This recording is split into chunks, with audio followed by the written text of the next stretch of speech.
प्रणिपाताश्री, आदेश करें कि आपने हमें यहाँ क्यों बुलाया है? तुम्हारे साथ न्याय करते करते कदाचित मैंने अपने पुत्र के साथ ही अन्याय कर दिया युधिष्ठिर। विजय की हुई वस्तु पर विजेता का ही अधिकार होता है युधिष्ठिर, चाहे वो युद्ध में हो या फिर जुए में। जो दुर्योधन ने जीता है उस पर उसी का अधिकार है, परंतु मैंने भावना में बहकर उससे वो सब छीनकर तुम्हें दे दिया। तो आप कहना क्या चाहते हैं ताश्री?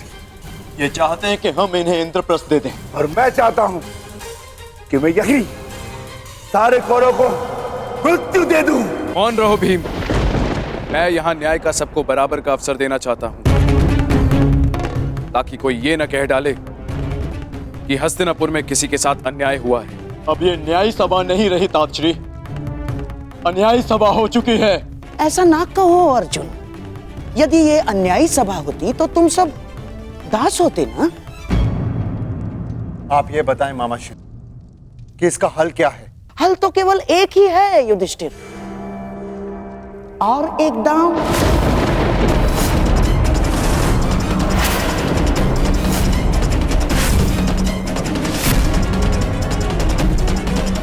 घबराओ मत पुत्रों, इस बार न राज्य दांव पर लगेगा और ना ही सम्मान, परंतु इस बार जीतने वाला दूसरे के राज्य पर 13 वर्ष का अधिकारी होगा।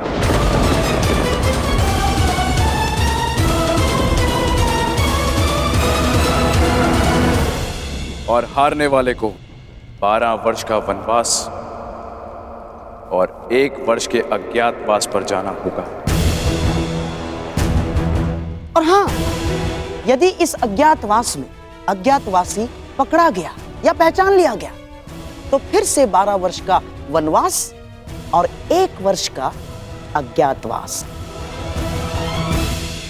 बोलो पुत्र, स्वीकार है? न्याय का केवल एक ही मार्ग है जो शेष है, एक ही मार्ग है जो धर्म की ओर जाता है। धर्मराज, कहो, क्या स्वीकार है तुम्हें ये मार्ग?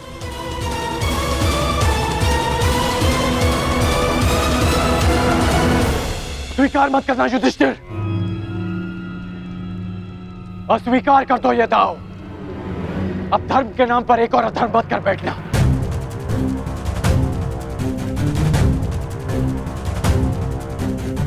मौन मत रहो युधिष्ठिर, अन्यथा इतिहास तुम्हें कभी क्षमा नहीं करेगा। मत खेलना ये दाव। महाराज धृतराष्ट्र मेरे पिता तुल्य हैं। पितामह, आचार्य द्रोण और काकाश्री सब यहाँ उपस्थित हैं और सबकी उपस्थिति में मुझे ये दाव खेलने को कहा जा रहा है। कदाचित ये दाव अधर्म है, मैं इस दाव को ना कह सकता, इस अधर्म को ना कह सकता, परंतु बड़ों की आज्ञा का पालन करना ही मेरा धर्म है। मैं इस धर्म को ना नहीं कह सकता। तुम तो धर्म और अधर्म की परिभाषा ही भूल गए हो। या तुम्हारी स्मृति इतनी दुर्बल है कि तुम भूल गए कि कुछ ही क्षण पहले यहां क्या अनर्थ होते होते रह गया। तुम दास बनते बनते रह गए, तुम्हारी पत्नी का मान भंग करने का प्रयास किया गया। ये वही सभा है जहां वर्षों पूर्व मेरे भाई की हत्या की गई थी और आज एक स्त्री का मान भंग किया गया।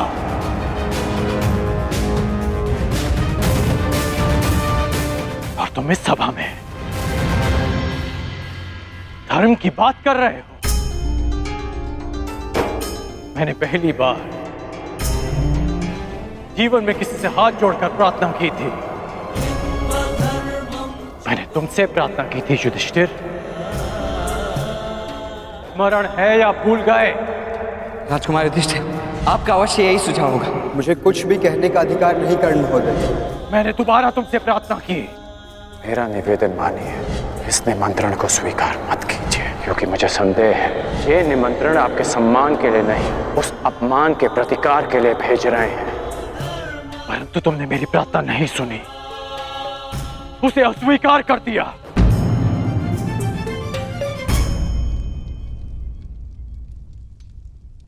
मैं अंतिम बार तुमसे प्रार्थना कर रहा हूं, ये दाव मत खेलना। और यदि तुमने मेरी ये प्रार्थना भी अस्वीकार कर दी तो इतिहास का तो पता नहीं, परंतु मैं तुम्हें कभी क्षमा नहीं करूंगा। तुम्हारे लिए मेरी घृणा और भी बढ़ जाएगी युधिष्ठिर। ऐसी मूर्खता मत करना। मेरे धर्म के मार्ग पर ना ही मुझे किसी की क्षमा की चाह और ना ही किसी के घृणा का भय। और इस समय मुझे लगता है कि ताश्री को अन्याय से बचाने के लिए ये खेल खेलना ही मेरे लिए धर्म है।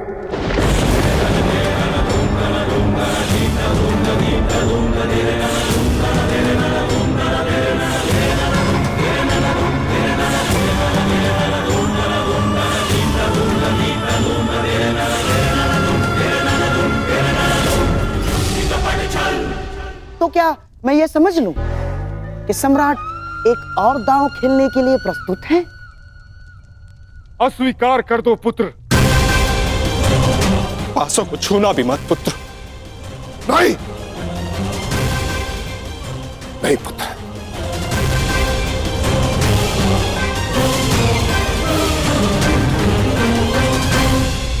मुझे यह दाव स्वीकार है।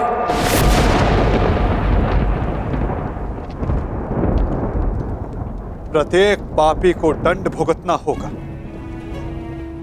वो जिसने लालच के लिए छल किया, और वो भी जिसने अधर्म को धर्म मानकर उसका पालन किया। प्रत्येक को अपने कर्मों का फल भुगतना होगा।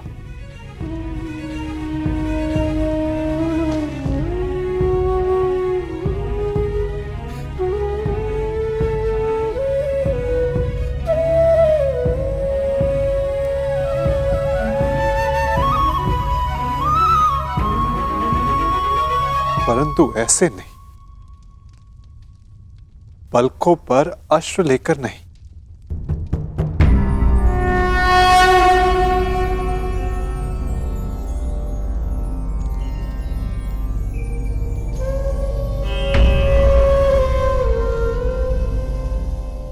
तुम्हारा जन्म इतिहास बदलने के लिए हुआ है सखी, इतिहास बनने के लिए नहीं। इसीलिए प्रतिशोध नहीं, तुम्हें न्याय का मार्ग चुनना होगा, क्योंकि प्रतिशोध अन्याय को जन्म देता है और न्याय एक नई व्यवस्था की स्थापना को।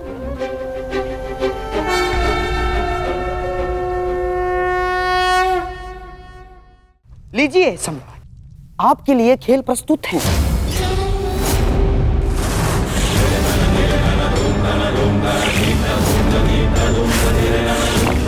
सुंदर युधिष्ठिर, अब मेरी बारी है।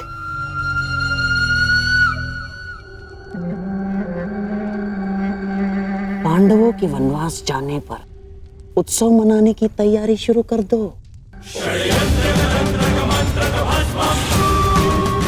पांडवों की हार निश्चित है।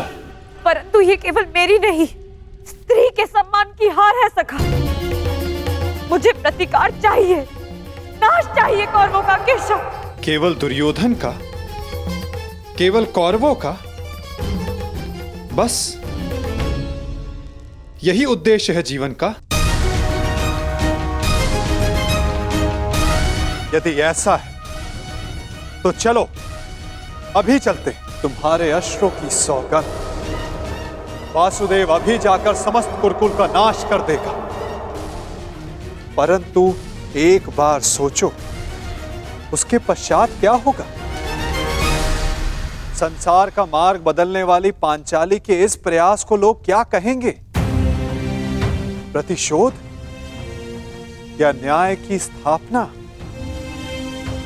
तुम्हें प्रत्येक स्त्री के मान के लिए न्याय व्यवस्था की स्थापना करनी है सखी।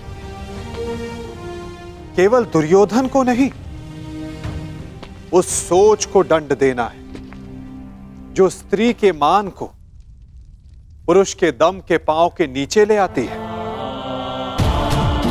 तनिक सोचो सखी, जिन्होंने साम्राज्ञी के साथ ऐसा किया, वो एक साधारण नारी की क्या गति करेंगे? तुम्हें एक उदाहरण बनना होगा द्रौपदी, ताकि धर्म के नाम पर अधर्म का स्वांग बार बार रचने वालों के मन में धर्म का भय व्याप्त हो सके।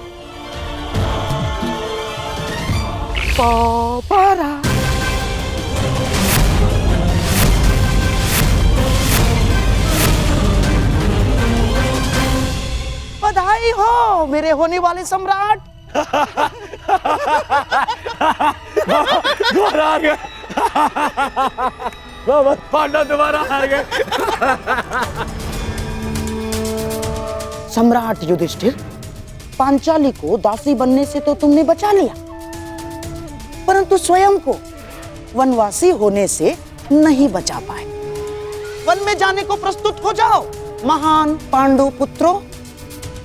और हां, स्मरण रखना,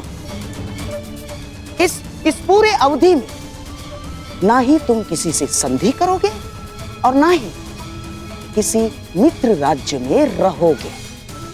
और हां, यदि 1 वर्ष के अज्ञातवास में पकड़े गए या पहचान लिए गए तो फिर से दोहराया जाएगा। दुर्योधन, ऐसा प्रतीत होता है कि इनका जीवन वन में ही कटना लिखा है।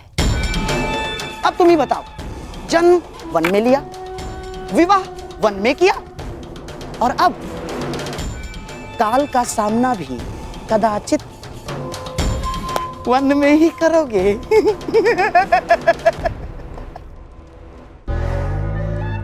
लगता है यही भाग्य का न्याय है।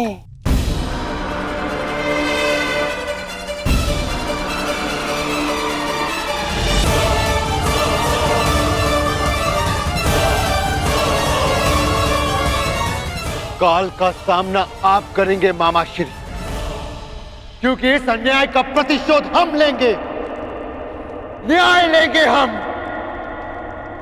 तुम्हें न्याय मिलेगा। प्रत्येक पापी को उसके किए अधर्म का दंड मिलेगा। प्रत्येक के कर्मों का फल उस तक लौट कर आएगा सखी। 13 वर्ष पश्चात हम फिर लौटेंगे, और इस बार आज्ञा नहीं, हम अपना अधिकार लेंगे। और जो कुछ इस द्यूत भूमि में हुआ है, उसका प्रतिकार हम युद्ध भूमि में लेंगे। मैं प्रतिज्ञा लेता हूं कि पांचाली के अपमान पर अट्टहास करने वाले इन 100 कौरवों को मैं अपने इन हाथों से यमलोक भेज दूंगा।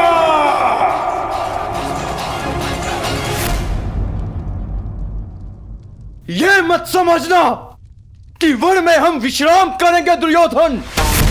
हर पल प्रतिशोध की अग्नि में जलेंगे, और जब लौटेंगे तो इतने बाण बरसेंगे, अंधकार छा जाएगा हस्तिनापुर के भविष्य पर। महायुद्ध होगा।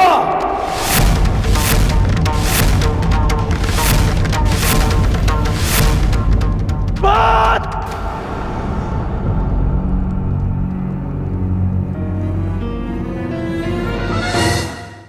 किस बात का प्रतिशोध अर्जुन? आज द्रौपदी का सम्मान भंग हुआ तो उसका कारण दुर्योधन के प्रतिशोध से अधिक युधिष्ठिर का लालच था। और अब वनवास भी तुमने स्वयं पाया। मैं ये नहीं कहता इस सभा में जो हुआ वो उचित था। दुर्योधन ने जो किया वो धर्म था। तुमने भी अधर्म किया।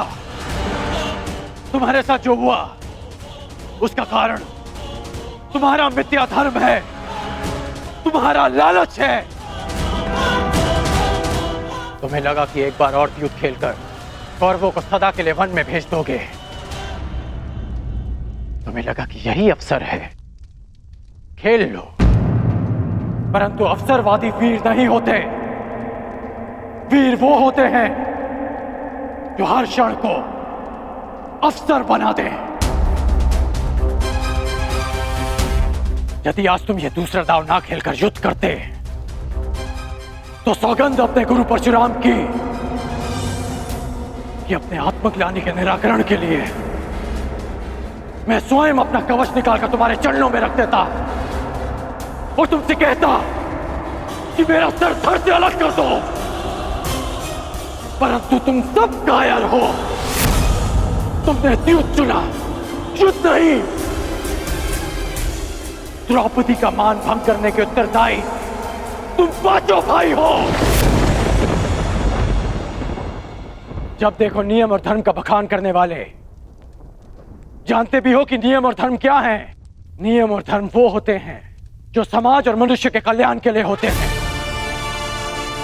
और जो नियम और धर्म विनाश ले आए वो अधर्म है। और इस बार ये अधर्म तुम सब ने किया है। धर्म और अधर्म का निर्णय इस सभा में नहीं होगा कर्ण। बीतने दो 13 वर्ष, उसके पश्चात होगा यह निर्णय। उन 13 वर्षों के पश्चात कर्ण युद्ध भूमि में तुम्हें सबसे आगे खड़ा मिलेगा। तुम भाई जिसे धर्म युद्ध कहते हो, मैं उसे तुम जैसे धर्म को ना समझने वालों के विरुद्ध महायुद्ध कहता हूं। ये युद्ध प्रतिशोध के लिए नहीं होगा, ये धर्म युद्ध होगा। धर्म और न्याय की स्थापना के लिए होगा, साधुओं के परित्राण के लिए, दुष्कर्मियों के नाश के लिए होगा। जब खेत में खरपतवार इतनी बढ़ जाए कि रोकी ना जा सके तो उसे जलाकर भस्म कर दिया जाता है, ताकि उसकी भस्म की नींव पर नई फसल जन्म ले सके। एक नए संसार के लिए, एक नई व्यवस्था की स्थापना के लिए, सुनहरे भविष्य के लिए कलंकित वर्तमान के विरुद्ध युद्ध होगा। इस सृष्टि का सबसे बड़ा युद्ध होगा। उनके विरुद्ध जिनके हाथों में मैं भारत का भविष्य सुरक्षित नहीं समझता। तुम्हारे धर्म की मिथ्या सोच और मेरे परिवर्तन की प्रतिज्ञा के मध्य होगा महायुद्ध, होगा महाभारत। ऐसा युद्ध जो ना पहले कभी हुआ है, ना इसके पश्चात होगा। होगा महाभारत।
बधाई हो अंगराज, तुम्हारे मित्र के जीवन से उसका सबसे बड़ा कांटा दूर जा रहा है।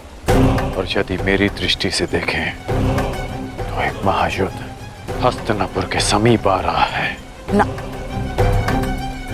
कोई युद्ध मेरे दुर्योधन के निकट नहीं आ सकता अंगराज। 12 वर्ष के वनवास के पश्चात उस 1 वर्ष के अज्ञातवास में पांडवों को हम ढूंढ लेंगे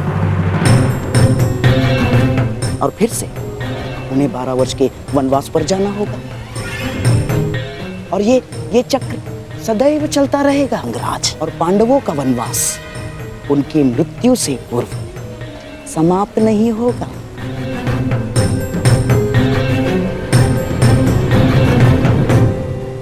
और यदि समाप्त हो गया तो द्यूत नहीं,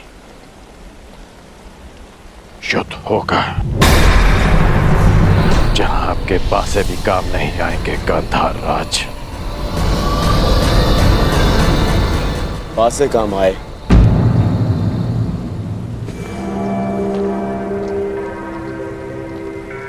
या ना आए, मुझे तो इस बात की प्रसन्नता है कि आज मेरा मित्र मेरे काम आया। आज जिस तरह से जो कुछ भी तुमने किया, जो तुमने मेरा साथ दिया, जो उन पांडवों को उत्तर दिया, मैं बहुत अभिभूत हुआ मित्र।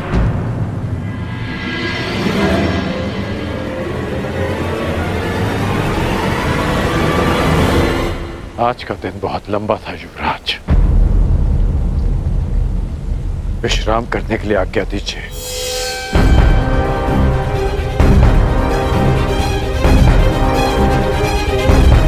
अब मित्र, मामाश्री, ये द्यूत तो मैं जीत गया, पर कहीं ऐसा तो नहीं कि मैं अपना मित्र हार बैठा? नहीं दुर्योधन, ऐसा हो ही नहीं सकता। तुम्हारा ये मित्र अंगराज कर्ण तुम्हें छोड़कर कभी नहीं जा सकता ना। अब तुम चलो, कल की तैयारियां करो। हमें कल इंद्रप्रस्थ जाना है ना दुर्योधन?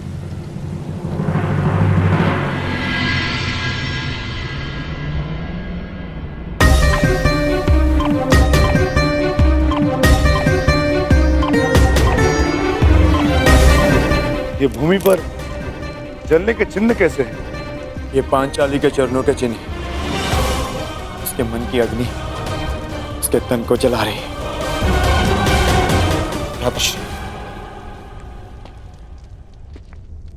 पांचाली को तो ये भी ज्ञात नहीं कि हम 12 वर्ष का वनवास लेकर आए हैं। तुम्हें न्याय मिलेगा पांचाली, परंतु इस समय अन्याय के तुला के एक और पल्लड़े से मिलना शेष है।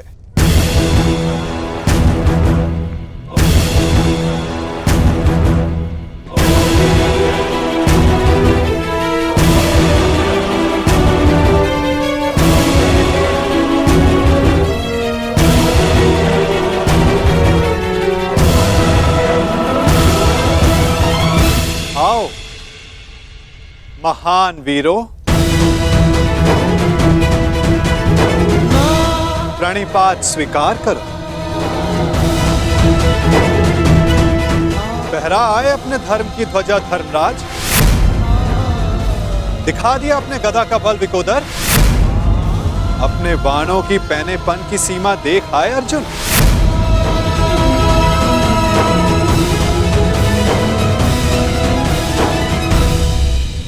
हमें क्षमा कर दीजिए केशव।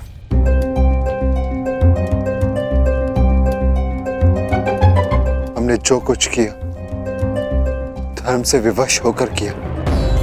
कदाचित दुर्योधन का भी यही कहना होगा कि उसने जो कुछ भी किया धर्म के तले किया, परंतु धर्म क्या है, उसकी सीमा क्या है, क्या यह सब जानने का प्रयास आप सब में से किसी ने किया?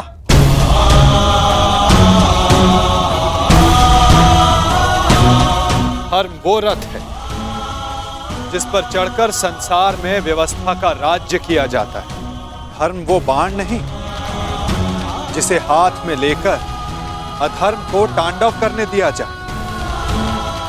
अंधकार में रोशनी देने वाली मशाल यदि हाथ को जला दे तो उसे भी बुझा दिया जाता है।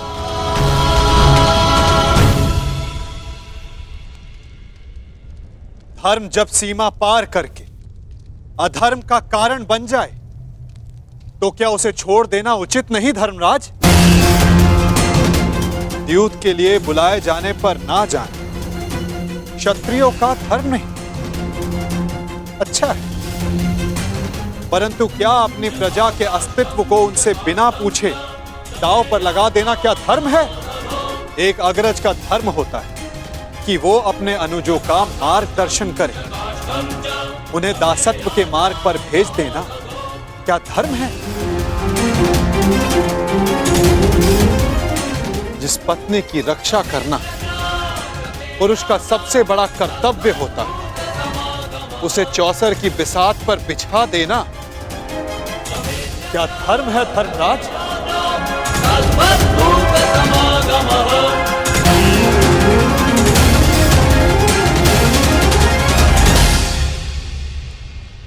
हम क्षमा चाहते हैं वासुदेव। मैं क्षमा नहीं करूंगा।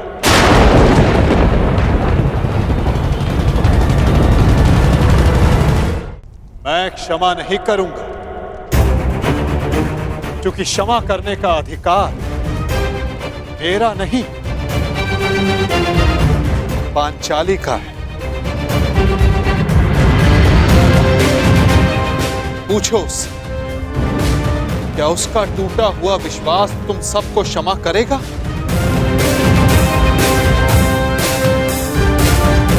क्या उसके खुले हुए केस तुम्हें क्षमा करेंगे? क्या इतिहास तुम सबको क्षमा करेगा?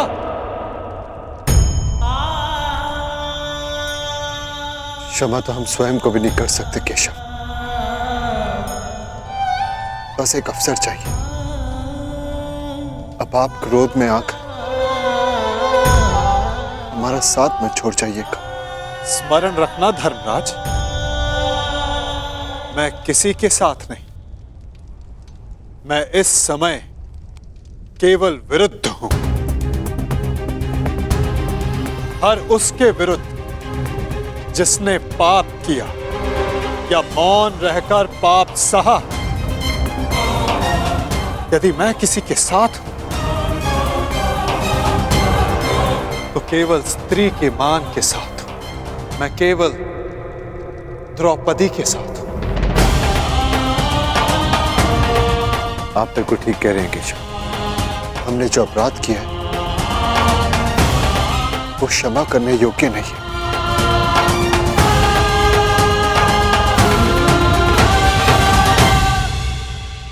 हमें क्षमा मत करना पांचाली, क्योंकि कहीं हमें एक क्षमा भुला ना दे कि हमें तुम्हारे साथ हुए अन्याय का प्रतिशोध लेना है। हमें हमारे अपराध का दंड नियति ने दे दिया पांचाली। हमने हमारी गृह लक्ष्मी का अपमान सहा और नियति ने हमें राज लक्ष्मी से वंचित करके वनवास दिलवा दिया।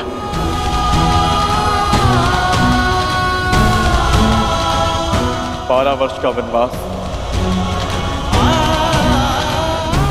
और 1 वर्ष का अज्ञातवास।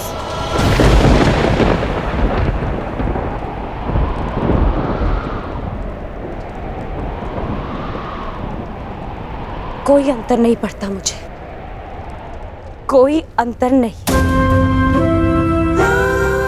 अपना सम्मान भंग हो जाने के पश्चात मेरे लिए ये राज्य, ये महल, ये सुविधाएं कोई मोल नहीं रखती।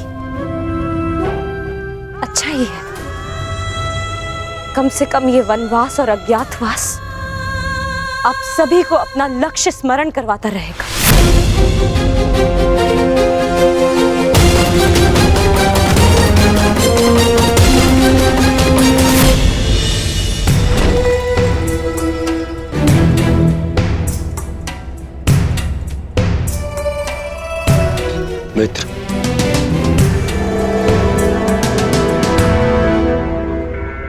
अकेले क्या कर रहे हो मित्र?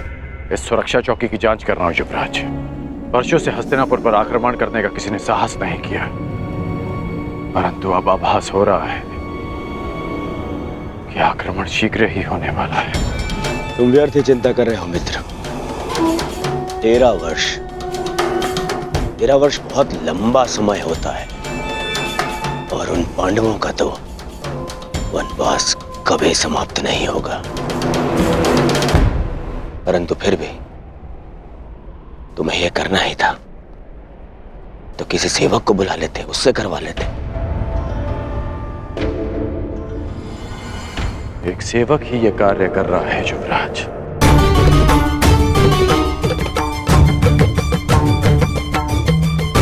ऐसा मत कहो मित्र, यह आनंद का समय है। इंद्रप्रस्थ जीत लिया है मैंने। मेरे साथ इंद्रप्रस्थ चलकर मेरे आनंद में भागीदार बनो। जो पाप में भागीदार बन जाए वो केवल यंत्रणा में भागीदार बन सकता है, आनंद में नहीं युवराज। तुम मुझे बार बार युवराज क्यों कह रहे हो? मैं तुम्हारा मित्र हूं, तुम मेरे मित्र हो, मित्र कहो मुझे। भरी सभा में अपने मित्र और उसकी मित्रता को लज्जित किया आपने। आपकी मित्रता उसी समय समाप्त हो गई जब आपने अपने मित्र के शस्त्र अपनी सेवा में ले लिए। आपके मित्र के बार बार कहने के पश्चात भी आपने एक स्त्री को लज्जित किया, उसे अपमानित किया। अब जो आपके सामने खड़ा है वो केवल आपका सेवक है। मेरा जीवन और मेरे शस्त्र सदा आपकी सेवा में रहेंगे। आदेश दीजिए युवराज कि आगे आपके इस दास को क्या करना है। बस करो। मेरे जीवन में तुम्हारी सबसे अधिक आवश्यकता है। आपकी हर आवश्यकता पूर्ण करना मेरा धर्म है युवराज, परंतु केवल एक सेवक बनकर, एक दास बनकर और मित्र समझकर मैं आपको कभी गले नहीं लगा पाऊंगा। यदि आप चाहते कि मैं आपके साथ इंद्रप्रस्थ चलूं तो मैं अवश्य चलूंगा युवराज, परंतु केवल एक सेवक बनकर चलूंगा।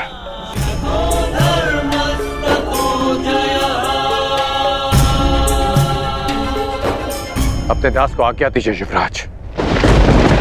बड़ी बात।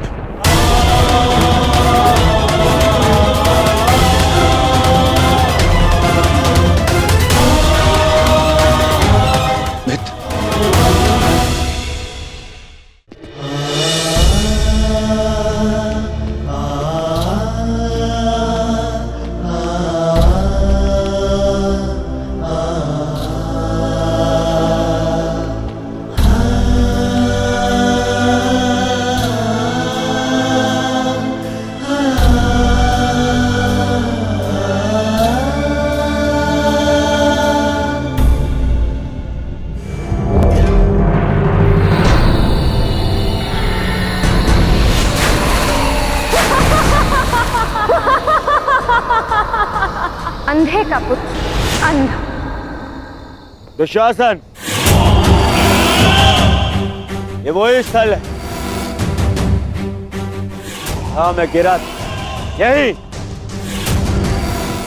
मेरे अपमान का ठास उड़ाया गया था।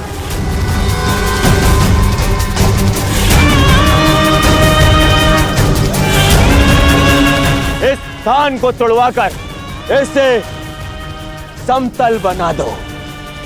इस माया महल के हर एक भ्रम को भंग कर दो और यहाँ बोध चिन्ह स्थापित करो जो संसार को यह बताता रहे किस प्रकार दुर्योधन ने अपने अपमान का प्रतिशोध लिया था।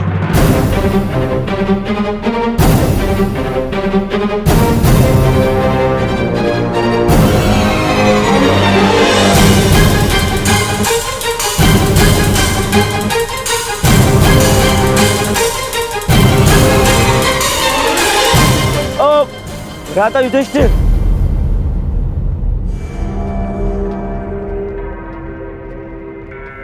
अरे मेरे पांडव भाई जा रहे हैं, परंतु जब भाई दूर जा रहा हो तो दूसरा भाई उसे भेंट दे। ये रीति है ना मामाश्री? हाँ। तो इन भाइयों के लिए इस भाई की ओर से एक छोटी सी भेंट।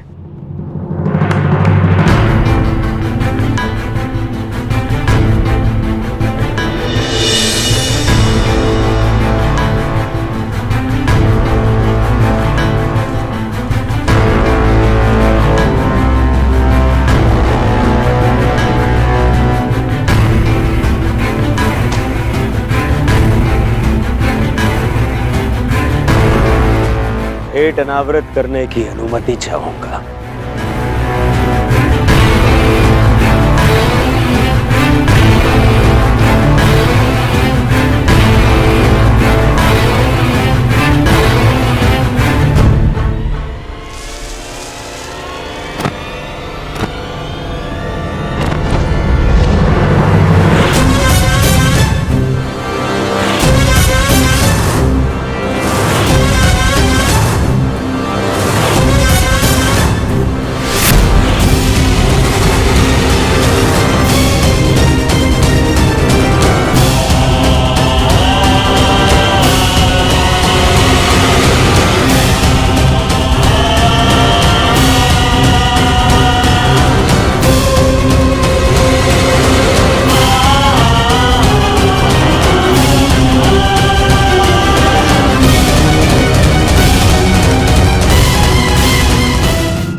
ये प्रतिज्ञा लेता हूं कि जिस प्रकार मैंने भूमि पर आघात किया है उसी प्रकार युद्ध में मैं तुम्हारे छाती पर आघात करके तुम्हारी छाती फाड़ दूंगा दुष्टासा।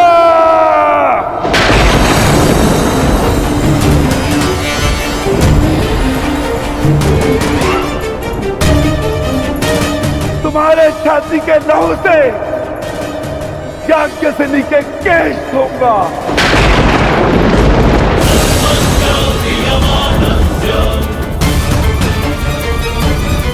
और तब द्रौपदी अपने केश बांधेगी।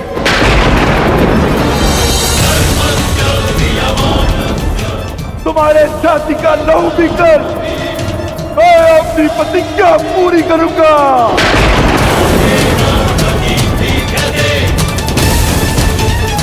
और तुम दुर्योधन, मामा श्री के स्वप्न के होने वाले सम्राट, अपने अंत के दिन कितना प्रारंभ कर दो।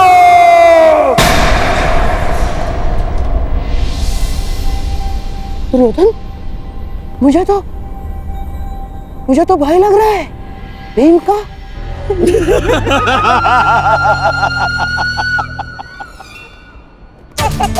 दिन तो तुम गिनना प्रारंभ कर दो पांडु पुत्रों। और हाँ, ठीक से दिन, प्रहर और क्षणों की गणना करना।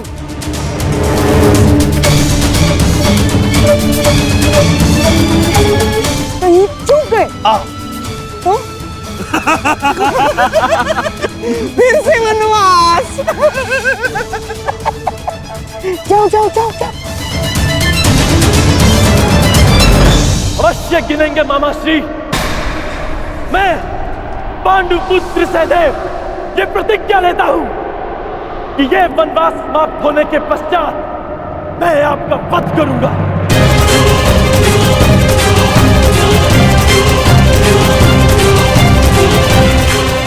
मेरा वध?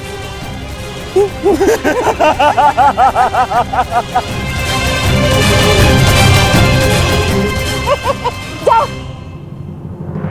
चलो अनुज,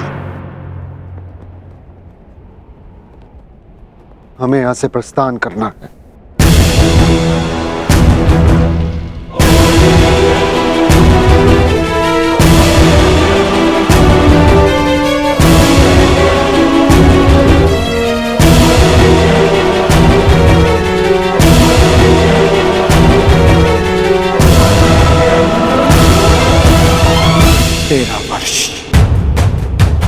स्मरण रखना, और तुम भी स्मरण रखना कि 13 वर्षों के पश्चात उस महासंग्राम में तुम्हारा सामना मुझसे होगा।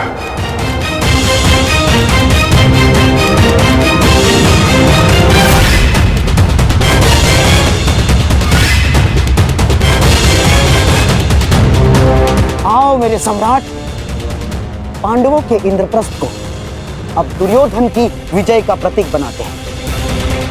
आप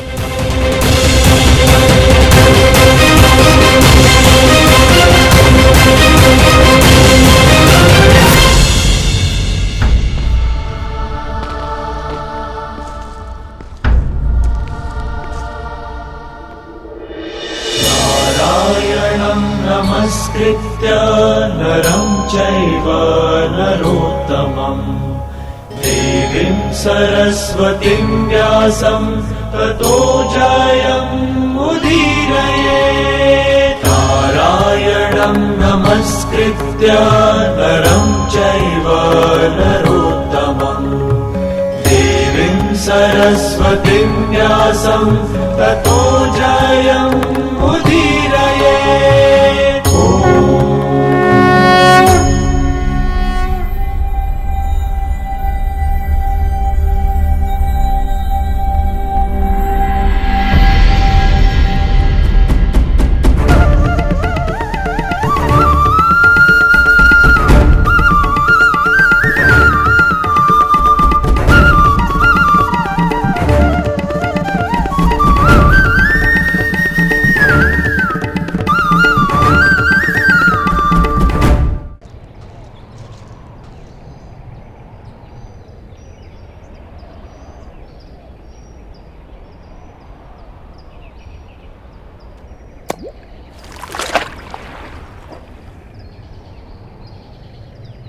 ऊपर से कितना शांत प्रतीत होता है न कर्ण, परंतु भीतर से न जाने कितनी बड़ी अशांति कितना बड़ा ज्वार छिपा कर बैठा है। आपने मुझे जल की अशांति के विषय में बताने के लिए तो नहीं बुलाया केशव। जल की बात कौन कर रहा है कर्ण? मैं तो मनुष्य के मन की बात कर रहा हूं।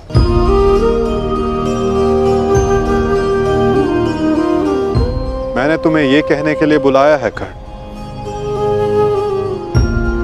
कि अब भी अवसर शेष है। अपने मन की शांति पा सकते हो तो बोलो कर्ण, इतना बड़ा अनर्थ देखने के पश्चात भी क्या तुम अब भी दुर्योधन का पक्ष चुनोगे? किसका पक्ष चुनो केशव? किसने उचित किया, किसने अनुचित? किसने धर्म किया, किसने अधर्म? कौन था उस सभा में जो उस पाप के लिए उत्तरदायी नहीं था? हाँ, इस अनर्थ के लिए दुर्योधन अवश्य उत्तरदायी था, परंतु पांडव भी कम दोषी नहीं थे। सब दोषी थे।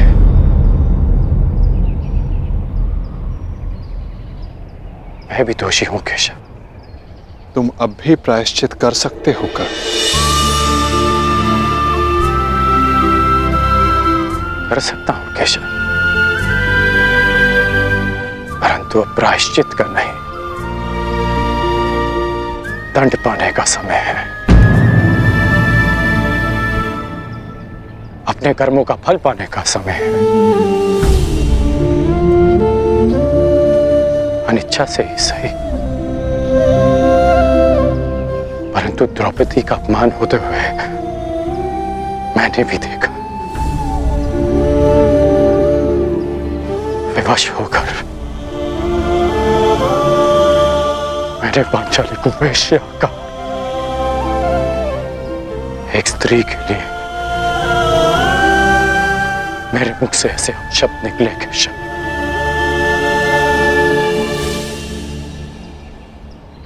अब उसका विषपान भी तो मुझे ही करना होगा, है ना केशव? परंतु एक प्रश्न शेष है केशव। मैंने तो पाषाण होना चुना, परंतु जिसे आपने पंख बनाया उन्होंने भी आपको लज्जित किया। फिर आप उनके साथ क्यों हैं?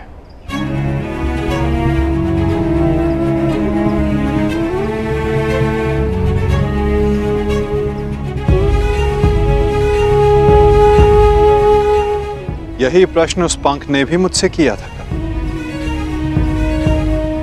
और जो उत्तर मैंने उसे दिया वही उत्तर मैं तुम्हें भी दूंगा कर्ण।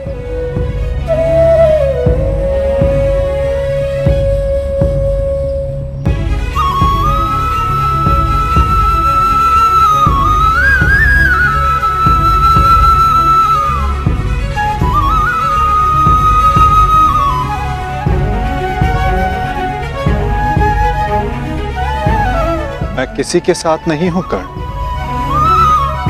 मैं केवल विरोध में हूं। हर पाप के, हर अत्याचार के। मुझे मेरे प्रश्न का उत्तर मिल गया केशव।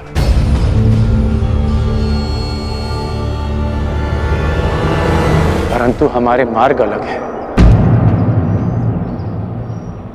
अब हम सीधा युद्ध में मिलेंगे केशव, जहां मैं दुर्योधन का साथ दूंगा, अपना कर्तव्य निभाने के लिए नहीं, परंतु द्रौपदी के साथ जो पाप हुआ उसका परिणाम भोगने के लिए। मैं जानता हूं केशव कि 13 वर्षों के पश्चात एक महासंग्राम होगा, एक महाभारत होगा, जहां आप मेरे विरुद्ध खड़े होंगे। आप अपना धर्म निभाइए, मैं अपना धर्म निभाकर अपना पश्चाताप पूर्ण करूंगा।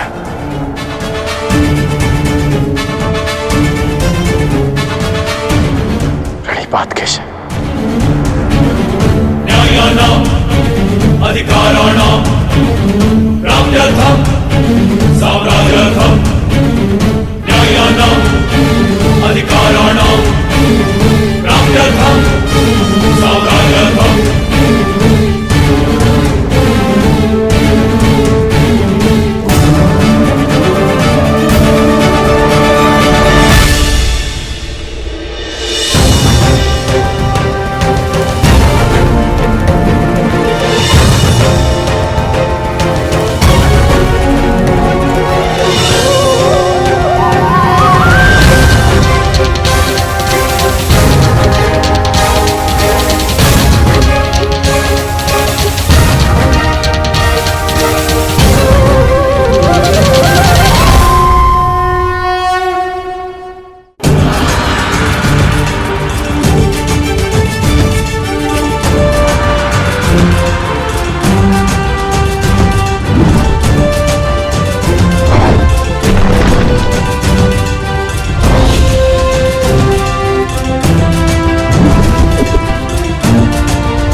उत्तम, अति उत्तम। प्रतीत होता है कि वनवास का प्रवास आप पांचों भाइयों को बहुत भा गया है। प्रणिपात। मैं यहां आप पांचों को कुछ स्मरण करवाने आया हूं। भले ही आप सबको इंद्रप्रस्थ वापस नहीं चाहिए, परंतु उन खुले केशों का क्या जो न्याय मांग रहे हैं।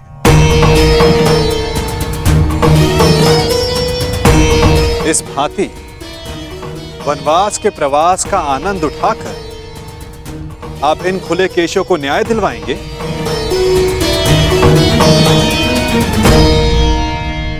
हम ना वो खुले केश भूले हैं और ना ही अपना प्रतिकार।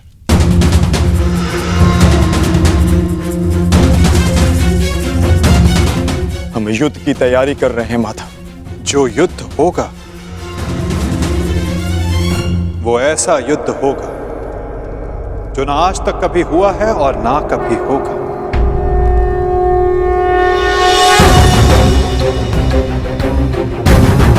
तुम्हें पता ही नहीं पार्थ कि युद्ध में तुम्हारे समक्ष कौन कौन होंगे। दुर्योधन, दुशासन, जयद्रथ, द्रोण, भीष्म, अश्वत्थामा और सबसे महत्वपूर्ण योद्धा अंगराज कर्ण।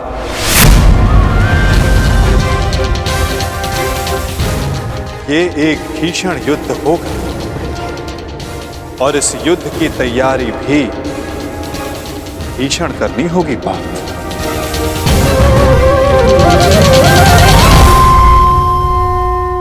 तो हम क्या करें माधव? हमारा मार्गदर्शन कीजिए। जब लक्ष्य कठिन हो तो मार्ग भी सरल नहीं होता पार्थ। एक कठिन मार्ग से जाना होगा, एक कठिन यात्रा करनी होगी पार्थ।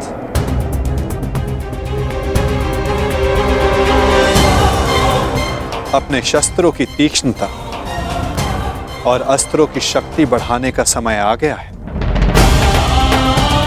वैसे आचार्य द्रोण ने तुम्हें कई दिव्य अस्त्रों की दीक्षा दी है, परंतु तुम्हें अब भी एक महत्वपूर्ण अस्त्र पाना शेष है पार्थ।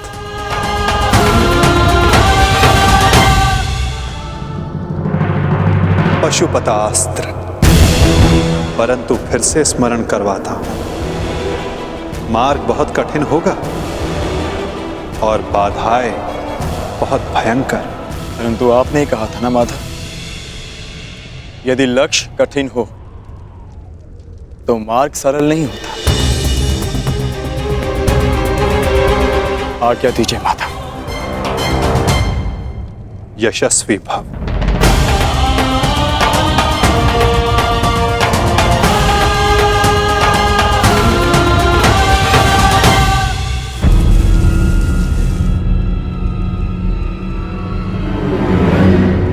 क्या हुआ माधव? आप वहां देखकर मुस्कुराए क्यों? क्या था वहां? गुप्तचर जो गुप्त नहीं रह पाया। सुना क्या कहा गुप्तचर ने? अर्जुन पशुपतास्त्र लेने कैलाश पर्वत जा रहा है और मेरा ये महान पुत्र यहाँ चैन से बैठकर बंसी बजा रहा है। मैं अंधा हूं, फिर भी तुम्हारा भविष्य देख सकता हूं। अंधकार में जा रहा है तुम्हारा भविष्य।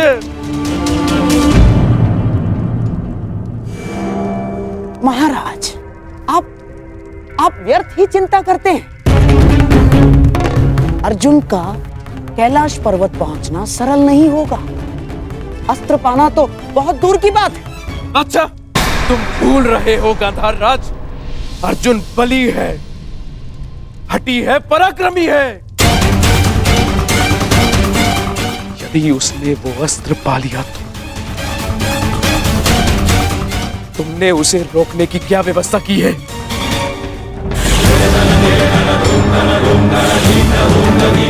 महाराज, आप क्या समझते हैं? इतने दिनों से महर्षि दुर्वासा का सत्कार हम यूं ही कर रहे हैं। महर्षि दुर्वासा के वरदान में बल है तो श्राप महाबलशाली है। उस अर्जुन ने अपनी यात्रा प्रारंभ तो कर दी है, परंतु दुर्वासा के श्राप के अग्नि से अर्जुन समेत सभी पांडव जलकर भस्म हो जाएंगे।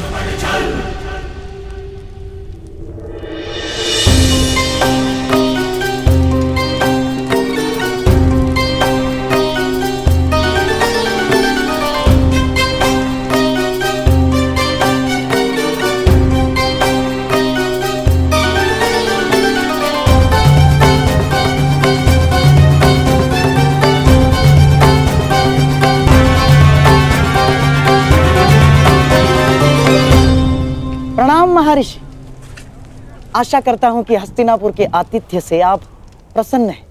अति प्रसन्न हैं गांधार नरेश। आपके भांजों के परिश्रम और सेवा से हम अत्यधिक प्रसन्न हैं।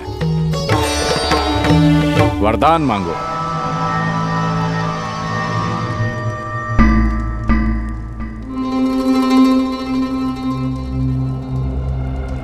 क्या हुआ गांधार नरेश? आपकी आंखों में अश्रु क्यों हैं? क्या करे महर्षि, पांडवों का स्मरण हो आया मुझे। यदि यहां होते तो आपकी सेवा का सौभाग्य और महामुनि का आशीर्वाद प्राप्त कर सकते थे। परंतु महर्षि, आप यदि हमारे आतिथ्य से प्रसन्न हैं तो कृपया वन में जाकर मेरे पांडवों को भी आशीर्वाद देकर कृतार्थ करें। हाँ, और उन्हें भी अपनी सेवा का अवसर प्रदान करें, क्योंकि इस समय उन्हें आपके आशीर्वाद की बहुत बहुत आवश्यकता है महर्षि। अवश्य, हम आज ही प्रस्थान करेंगे। वत्स मध्यसेन। जी गुरुदेव। जाकर पांडवों को सूचित कर दो कि हम उनका आतिथ्य सत्कार प्राप्त करने पधार रहे हैं।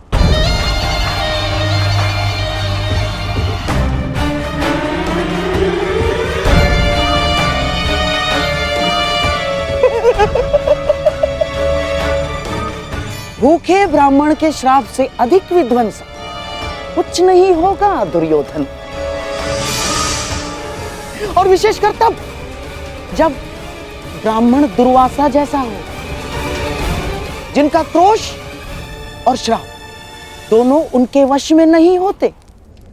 बेचारा अर्जुन पशुपतास्त्र पाने से पहले दुर्वासा मुनि का शापास्त्र पा लेगा और उसमें भस्म हो जाएगा। अब तुम ही बताओ दुर्योधन, पांडव 10,000 शिष्यों के साथ दुर्वासा को भोजन कैसे कराएंगे?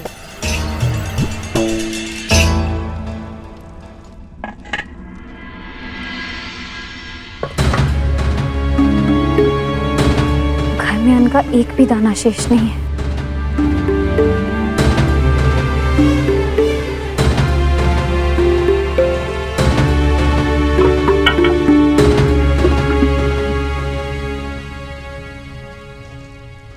प्रणाम।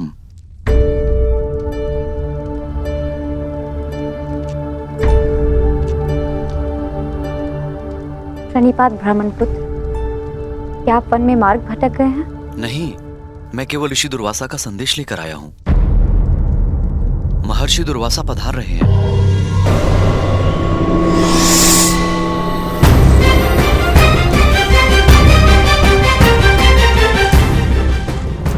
निवेदन है कि उनके और उनके 10,000 शिष्यों के सत्कार की व्यवस्था करें।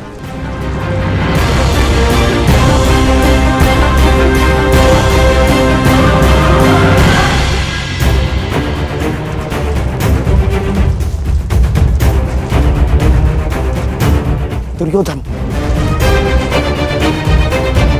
जो काम लाक्षागृह नहीं कर पाया, वो काम दुर्वासा का श्राप अवश्य करेगा।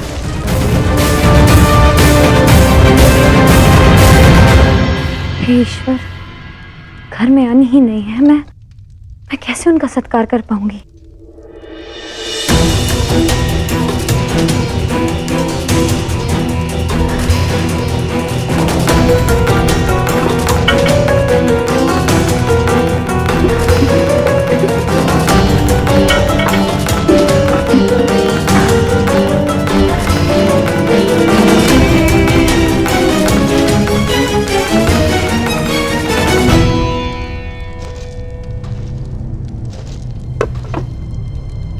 महर्षि दुर्वासा पधार गए।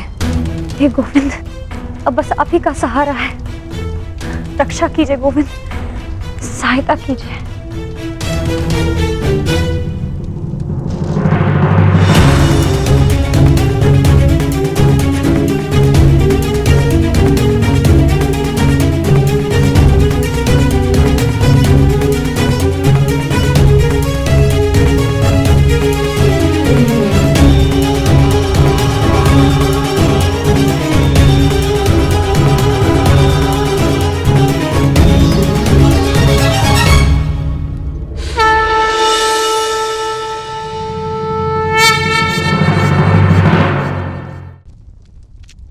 बहुत विकट समस्या में हूं गोविंद, रक्षा कीजिए।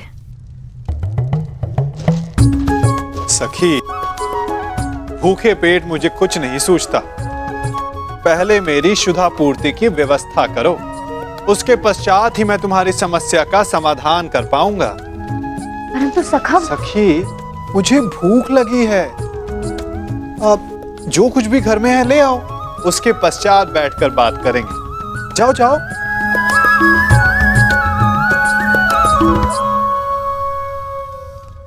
सखी, ऐसे क्या देख रही हो? तुम्हारा सखा भूखा है।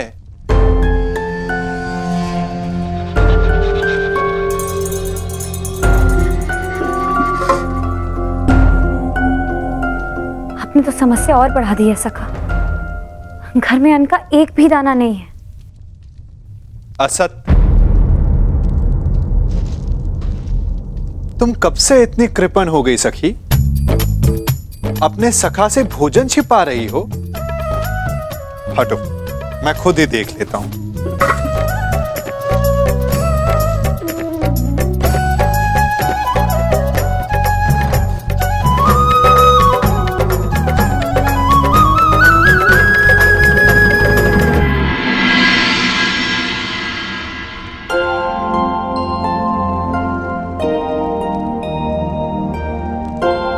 कहा था ना, अपने सखा से तुम भोजन छिपा रही हो।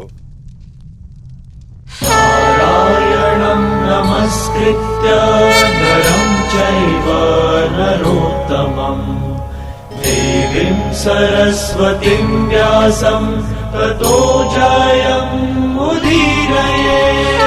नारायणं नमस्कृत्य नरं चैव नरोत्तमं देवीं सरस्वतीं व्यासं ततो जयमुदीरयेत्।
आनंद आ गया सखी, अब जाकर मेरी भूख शांत हुई। अच्छा, वो समस्या क्या थी, तनिक बताओ। सखा, वो महर्षि दुर्वास। कल्याण हो पांचाली।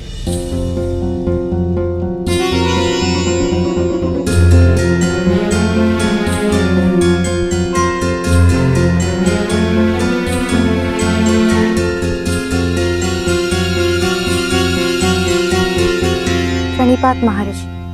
अखंड सौभाग्यवती भव।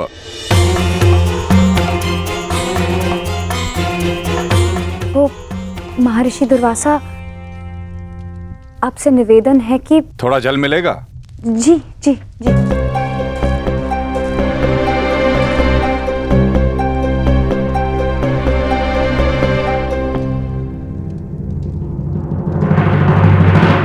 महर्षि, वो आपके शिष्य ने संदेश दिया था कि वो भोजन। क्षमा चाहता हूं यज्ञसेनी, अब हम भोजन नहीं कर पाएंगे। हमारा पेट भर चुका है। कष्ट के लिए क्षमा चाहता हूं।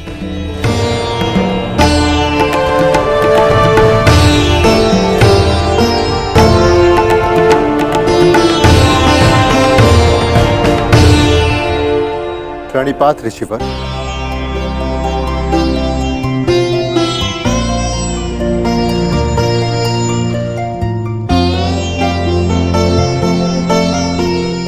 प्रणिपात महर्षि, आपका अचानक यहाँ आगमन? मुझे शकुनी ने कहा था मैं यहाँ आकर पांडवों का सत्कार ग्रहण करूं।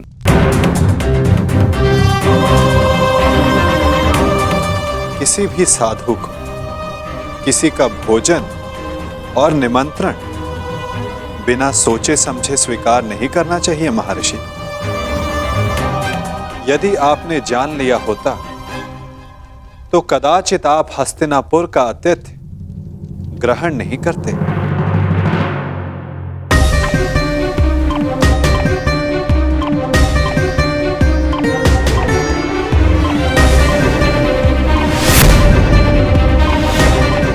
जीतने वाला दूसरे के राज्य पर 13 वर्ष का अधिकारी हो और हारने वाले को 12 वर्ष का वनवास और 1 वर्ष के अज्ञातवास पर जाना होगा। उन कौरवों ने केवल तुम्हारे साथ ही नहीं, अपितु मेरे साथ भी छल किया है। छल करके उन्होंने मुझसे तुम्हें श्राप दिलाने की योजना बनाई। मैं उन्हें अभी भस्म कर दूंगा। नहीं ऋषिवर, आप ऐसा अनर्थ नहीं करेंगे। वरों का नाश करना हमारी प्रतिज्ञा है। तो मैं तुम्हें आशीर्वाद देता हूं कि तुम अपने प्रयोजन में अवश्य सफल होंगे।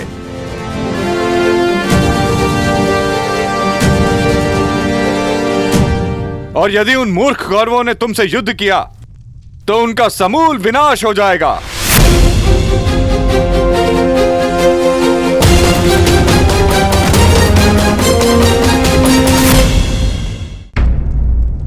वाह शकुनी, वाह! क्या उत्तम प्रयत्न किया है तुमने। श्राप दिलवाने गए थे पांडवों को, वरदान दिलवाकर लौटे हो। तुम्हारी तो जय जयकार होनी चाहिए, जय जयकार। समझ में नहीं आता कैसे पांडवों से हस्तिनापुर की रक्षा की जाए और कैसे अपने इस मूर्ख पुत्र की सुरक्षा की जाए। मैं बताता हूं कि क्या करना है।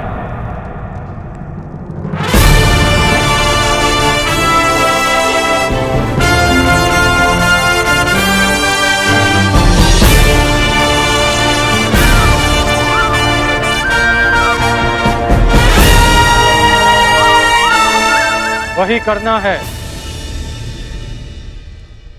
जो गांधार राज युवराज को कभी नहीं करने देना चाहते हैं।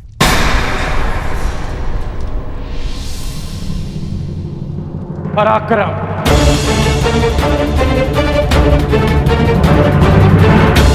यदि अर्जुन अपनी शक्ति बढ़ा रहा है तो हस्तिनापुर को भी अपना बल बढ़ाना चाहिए। परंतु कैसे बढ़ाओगे बल अंगराज? क्या मेरे सम्राट दुर्योधन को भी कैलाश पर्वत भेज दिया जाए अंगराज? नहीं गांधार राज, ये संभव है दिग्विजय यात्रा करके। दिग्विजय?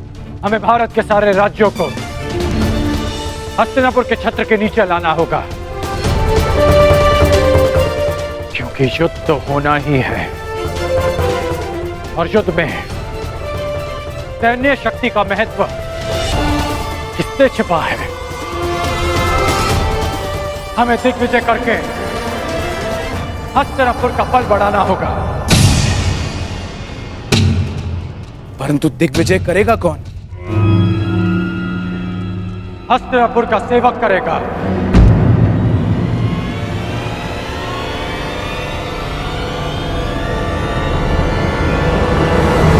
मैं करूंगा दिग्विजय यात्रा।